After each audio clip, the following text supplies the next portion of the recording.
হরিপদ কাকা, তোমার বাড়িতে কেন এসেছি আশা করছি বুঝতে পারছো। বুঝতে পারছি, কোনো একটা বিষয় নিয়ে তুমি খুব ব্যতিব্যস্ত হয়ে পড়েছো। কার অত্যাচার সহ্য হচ্ছে না তোমার? ওই শয়তান অবিনাশ দিন দিন মাথার উপর উঠে যাচ্ছে। যে করেই হোক ওকে আটকাতে হবে। কিভাবে আটকাবে কিছু ভেবেছো? দেখো, সহ্য তো আমারও হচ্ছে না, কিন্তু ওর ক্ষতি করাটা অতটা সোজা নয়। আপনার থেকে ভালো এই বিষয়ে বুদ্ধি আর কে দিতে পারে বলুন তো? আর এই গ্রামে এই বিষয়ে আপনার জুড়ি আর কেই বা আছে? সেই জন্যই তো আপনার কাছে আসা। হ্যাঁ, সাপকে মারতে গেলে নেউলের কাছে আসতে তো হবেই। তাই দিয়ে দিন একটা বুদ্ধি, সেই অনুযায়ী কাজ করা হোক।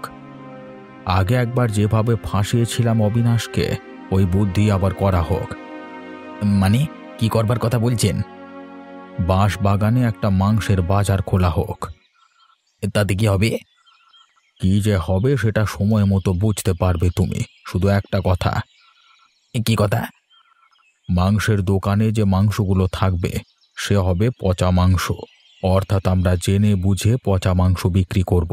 তারপর দেখো না কিভাবে কি হয়। অবিনাশ সোজা হবে না, তোর ঘাড় সোজা হবে। দেখুন, এসব ব্যাপারে আমি চোখ বন্ধ করে আপনাকে ভরসা করি। আপনি যখন বলছেন তবে তাই হোক।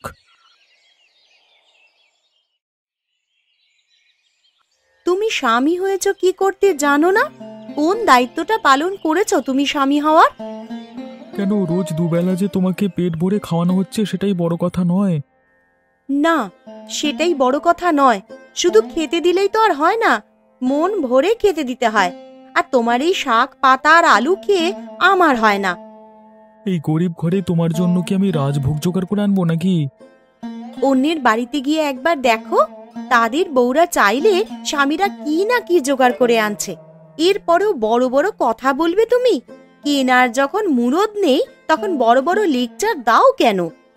কি খেতে চাও তুমি? আমার মাথা খাবে?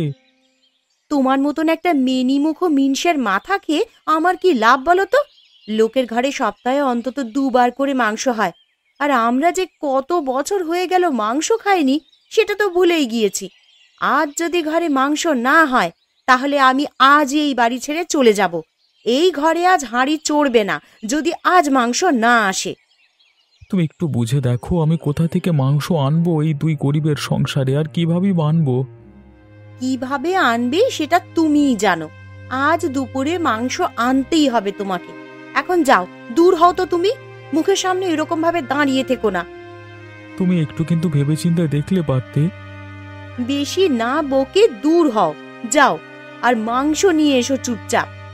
ঠিক আছে, আমি যাচ্ছি, তবে আগেই আমি বলে যাচ্ছি আমি চেষ্টা করব। আনতে পারবো কি না তার নিশ্চয়তা নেই। যদি মাংস আনতে না পারো তাহলে কিন্তু এই ঘরের দরজা তুমি মারাবে না, কথাটা যেন মনে থাকে।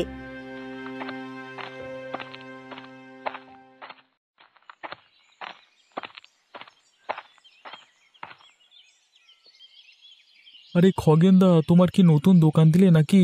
এর আগে তো কোনোদিন এই বাঁশবাগানে মাংসের দোকান দেখিনি। সব কিছু তো একদিন নতুন শুরু হয় ভাই। তা তোমার কি মাংস নেওয়ার আছে?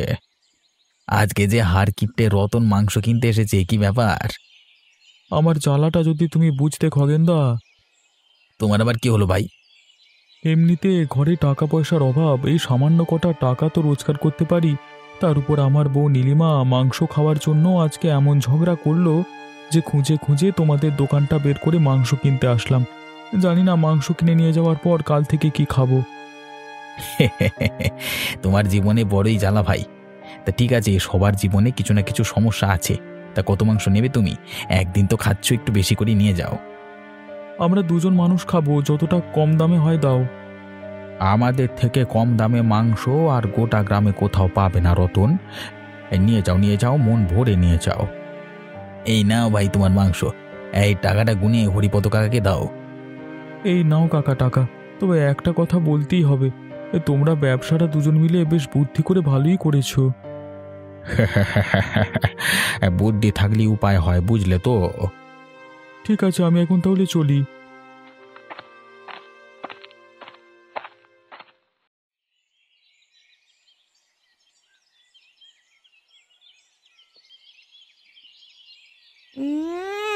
চি চি চি, একটু কি মাংস এনেছো তুমি? একবার মুখে দিয়ে দেখো, যেমন মানুষ তেমন মাংস এনেছে। কেন, কি হয়েছে গো? এমন করছো কেন তুমি? খাও না, খাও খাও আগে বলছি। ইস, ছি ছি, এ কি পচা মাংস গো! এবারে বুঝতে পেরেছো কেন তোমার উপরে আমি এত রাগ করি? তুমি পয়সা খরচা করে শেষ পর্যন্ত কিনা পচা মাংস নিয়ে এলে। কিপটে লোক কথাকার! কোথা থেকে এই ফকটিয়া মাংসটা নিয়ে এসেছো শুনি? ফকটি আর কে দেবে বলো? রীতিমতো পয়সা খরচ করে নিয়ে এসেছি। কার থেকে নিয়ে এসেছো সেটাই তো জিজ্ঞাসা করছি। আরে আজ থেকে বাঁশবাগানে হরিপদ কাকা আর খগেনদা দুজনে মিলে মাংসের দোকান দিয়েছে। ভাবলাম ওদের থেকে মাংস নিয়ে আসি, মিষ্টি মিষ্টি কথা বলে আমাকে মাংস দিল। প্রথমে তো বুঝতে পারিনি, এখন দেখছি পচা মাংস, ঠকিয়ে দিল আমাকে। এই কাজের উচিত শাস্তি ওদের পাওয়া দরকার। কি করব বলো তো আমি ওদের? চুপচাপ অবিনাশ বাবুর কাছে গিয়ে ওদের নামে নালিশ করবে। আর যদি তুমি ওদের নামে নালিশ করে ওদেরকে শাস্তি দেওয়াতে না পারো, ওরা কিন্তু আরো অন্যান্য লোককে ঠকাবে। লোক ঠকানোর জন্যই না ব্যবসা শুরু করেছে। তোমার মতন ভোলা ভালা অসহায় মানুষদের ঠকিয়ে পয়সা রোজগার করার ধান্দা ওদের। ঠিক বলেছো তুমি, আমি অবিনাশবাবুর কাছে গিয়ে সবকিছু খুলে বলবো। এমন ভাবে বলবে যেন কড়া শাস্তি হয় ওদের। হ্যাঁ, আমি সব বিষয়ে অবিনাশবাবুকে খুলে জানাবো। অবিনাশবাবু নিশ্চিত কিছু একটা বিহিত করবেন।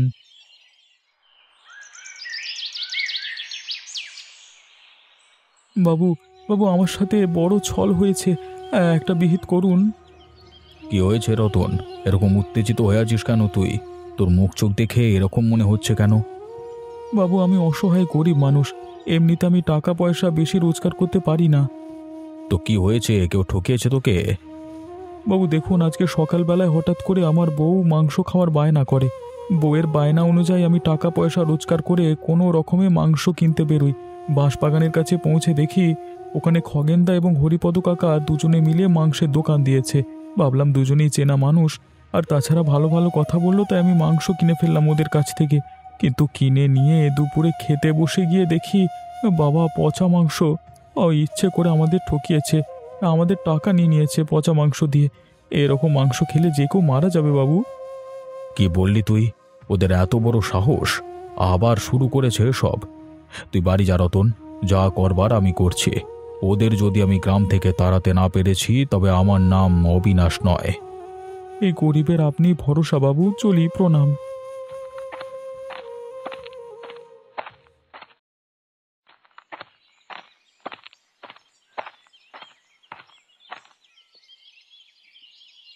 এই শয়তানের বাচ্চা খগেন, কি শুরু করেছিস তুই? আর হরিপদদা, আপনিও তো শুরু করেছেন এর সাথে। কি হয়েছে মোড়ল বাবু? আর ন্যাকা সাজবেন না আপনি। আপনাদের এর আগেও আমি এসব কাণ্ড কারখানা লক্ষ্য করেছি। আপনি একবার বলেছিলেন ভুল হয়ে গেছে, আর করবেন না। এবারে আর ক্ষমা করতে পারলাম না। কি হয়েছে বলুন তো বাবু, একটু বুঝিয়ে বলুন না। দেখুন, আদালতে হয়তো আসামিকে তার অপরাধ জানানো হয়। আমাদের একটু জানান, আমরা কি ভুল করেছি। কানের নিচে একটা চড় মারলে তখন আর মুখ থেকে বড় বড় কথা বের হবে না খগেন। তোমাদের সাহস কি করে হয় লোকের কাছ থেকে পয়সা দিয়ে তাদের পচা মাংস বিক্রি করবার? এসব খেয়ে গ্রামের মানুষের শরীর খারাপ হলে তার দায় কে নেবে? তোমরা নেবে? নিজেরা তো পয়সা কামিয়ে সেই টাকায় মস্তি করবে, আর যে লোকেরা তোমাদের দোকানের খাবার খাবে তারা তো মরে যাবে। লজ্জাও করে না? তো কি করবেন আপনি আমাদের সাথে? ইচ্ছে ছিল সবাইকে এক্ষুনি মার খাওয়ানোর, কিন্তু তা করছি না। এক্ষুনি তোমরা দোকান তুলে দিয়ে এখান থেকে চলে যাও। কখনো আসবে না এলাকায়। এই গ্রাম থেকে চলে যাবে তোমরা। বাবু, আর একবার একটু ভাবনা চিন্তা করে দেখলে পারতেন। হতে পারে আপনাকে পরে পস্তাতে হয় এই সিদ্ধান্তের জন্য। আমাকে হুমকি দিয়ে কোনো ফল হবে না হরিপদবাবু। কি হলো, কথা কানে যাচ্ছে না? উঠে যাও, উঠে যাও বলছি এখন এখান থেকে।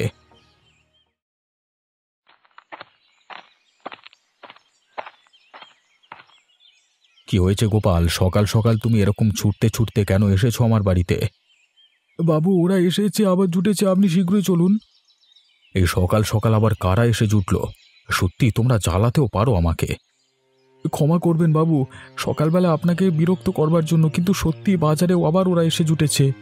আরে তখন থেকে তো সেটাই জিজ্ঞাসা করছি, কারা কারা? আপনি সেই পচা মাংসের দোকান করার জন্য বাঁশতলার বাজার থেকে তাড়িয়ে দিয়েছিলেন হরিপদ খগেনকে। ওরা আবার জুটেছে, নতুন করে দোকান করবার চেষ্টা করছে। কি বলছোটা কি তুমি? এত বড় সাহস! আমি একটা কথা বললে এই গ্রামের কেউ অমান্য করে না, আর ওরা দুজনে কিনা আমার হুমকির সত্ত্বেও আবার এসে দোকান করেছে। এত বড় সাহস! সেই জন্যই বলছি বাবু, একবার চলুন আপনি আমার সাথে। হ্যাঁ, চলো চলো। আজকে ওদের একদিন কি আমার একদিন। আজকে ওদের মজা টের পাইয়ে ছাড়বো আমি।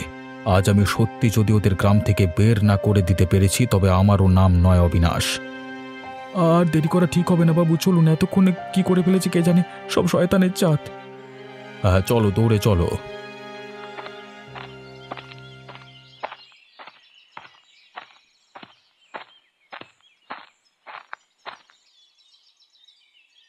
লজ্জা করে না শয়তানের বাচ্চা তোদের? এই লজ্জা শরমের মাথা খেয়েছিস তোরা? একবার তোদেরকে বলেছিলাম চলে যেতে, আবার এসেছিস এখানে। বাবু চড়ছেন কেন? শুনুন না, বলছি বিষয়টা আপনাকে। আমাদের মধ্যে মিটিয়ে নেওয়া যায় না ব্যাপারটা? একদম শুনবেন না বাবু এই বদমাইশ লোকটার কথা। এরা মিষ্টি মিষ্টি কথা বলে আপনাকে জমের ঘরে পাঠানোর ব্যবস্থা করবে। কি বলতে চাইছিস কি তুই? আহা খগেন, তুমি চুপ করো। আমি পুরো বিষয়টা অবিনাশবাবুকে বুঝিয়ে বলছি। বুঝিয়ে বলবার কি আছে তোমার? এই বয়সে এসে লোক ঠকাতে লজ্জা করে না? তাহলে আর কি বুঝিয়ে বলবে তুমি আমাকে? একটা কথা বুঝে দেখো অবিনাশবাবু, আরে আমাদের দোকান থেকে যাই হবে তার মধ্যে অর্ধেক টাকা আমি তোমাকে দিতে রাজি। এই মুহূর্তেও আমি তোমাকে বেশ কিছু টাকা দেব। এত টাকার লাভ কিন্তু তোমার আর কোনো ব্যবসার থেকে হবার নয়। ব্যাপারটা ভেবেচিন্তে দেখো।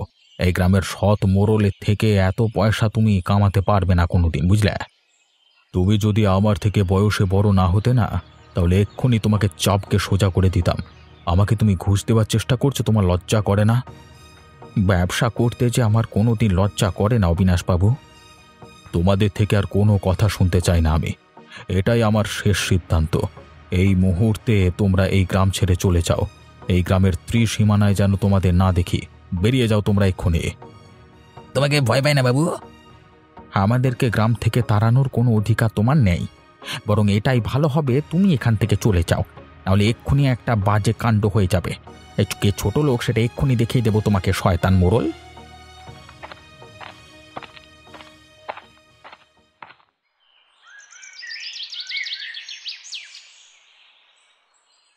আজকে বাজারে কি হয়েছে শুনেছ রতন? কি হয়েছে গোপাল দাদা? কিছু লোক বাড়াবাড়ি করতে শুরু করেছে। কারা আবার শুরু করলো? ওই যে পচা মাংসওয়ালা বুড়ো হরিপদ খগেন।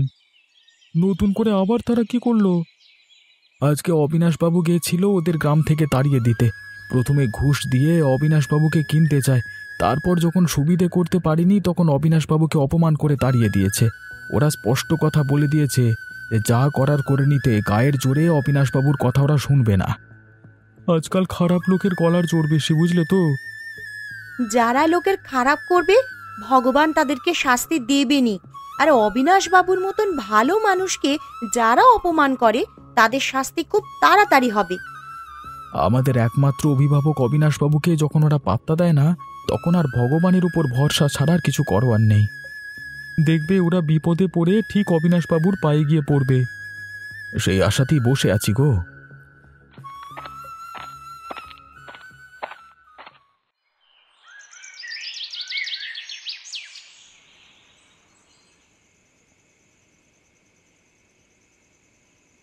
কি হয়েছে গো? তোমাকে এইরকম চিন্তিত দেখাচ্ছে কেন? আজকাল শখ করে মাংস খাওয়া বিপদ হয়ে উঠেছে। কেন? এই যে বললে পচা মাংসের দোকান বন্ধ হয়ে গেছে। আরে না না, আজ আবার দোকান খুলেছিল ওরা। অবিনাশবাবু গিয়েছিল দোকান বন্ধ করতে, পাত্তাও দেয়নি অবিনাশবাবুকে। ও মা, তাহলে কি হবে? সেটাই তো ভেবে পাচ্ছি না গো। গ্রামের লোকের সর্বনাশ হয়ে যাবে যদি ওরা ওখানে ওভাবে দোকান খুলে বসে থাকে। তো তাহলে কিছু একটা ব্যবস্থা তো করা দরকার। অবিনাশবাবু নিশ্চয়ই কিছু ভাবনা চিন্তা করছেন, তিনি গ্রামের মোড়ল। ওরা যে হারে বদমাইশ হয়ে উঠছে, তাতে মোড়লের কথা না শুনলে আমাদের সবাইকে গিয়ে কিছু একটা সিদ্ধান্ত নিতে হবে। গ্রামের সবাই যদি একজোট না হয় তাহলে কিছু হবে না। কিন্তু গ্রামের লোক একজোট হবে না কেন? সেটাই তো সমস্যা আমাদের গ্রামের। সবাই সবার পেছনে কাটি করতে ব্যস্ত। আচ্ছা ঠিক আছে, অনেক রাত হয়েছে, এখন ঘুমিয়ে পড়ো।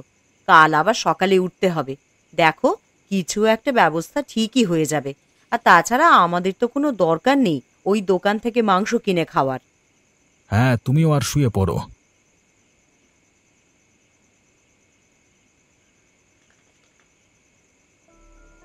কাকা, আজ তো টাকা পয়সা ঠিকই রোজগার হয়েছে। প্রথমে যে তোমাকে বলেছিলাম অবিনাশকে শায়েস্তা করা যাবে আর মোটা টাকাও কামানো যাবে আমার বুদ্ধিতে, সেই জন্যই তো তোমার উপর ভরসা করেছিলাম। দেখলে তো আজকে কিরকম অবিনাশ এসে মাথাটা নিচু করে চলে গেল। মুখটা এমন শুকনো হয়ে গিয়েছিল। গ্রামের মোড়ল বলে কথা, সবাই সম্মান করে, কারোর কাছে কোনোদিন অপমানিত হয়নি। তুমি বলেছিলে না ওকে আর সহ্য হচ্ছে না, এবারে যত খুশি অপমান করে গায়ের জ্বালা জুড়িয়ে নাও। এবার রোজ কিছু না কিছু একটা করে অবিনাশকে জব্দ করা হবে। আর যাই হোক, অনেক রাত হয়েছে, টাকা পয়সা গুছিয়ে রেখে চলো শুয়ে পড়ি। কটা দিন এখন আমাদের একসাথেই থাকতে হবে, বলা যায় না কে কোত্থেকে কি হয়ে যায়। ঠিকই বলেছ কাকা, ওই অবিনাশ শয়তানকে ভরসা নেই।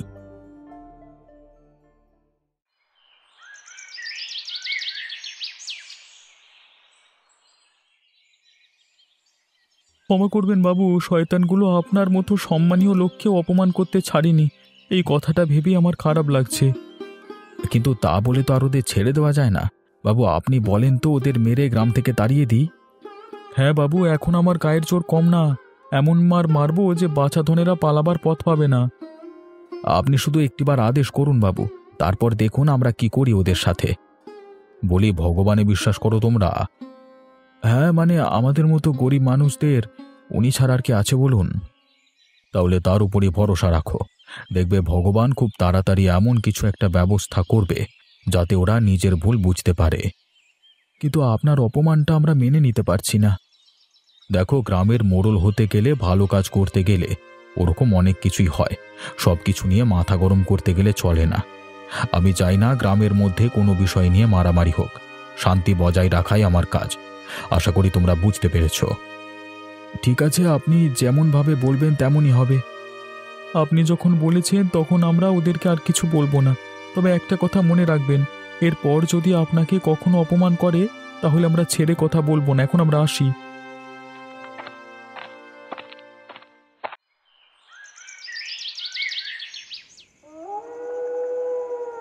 কাকা, কাকা, এত শিয়াল কেন এসেছে এখানে? ভয় লাগছে গো।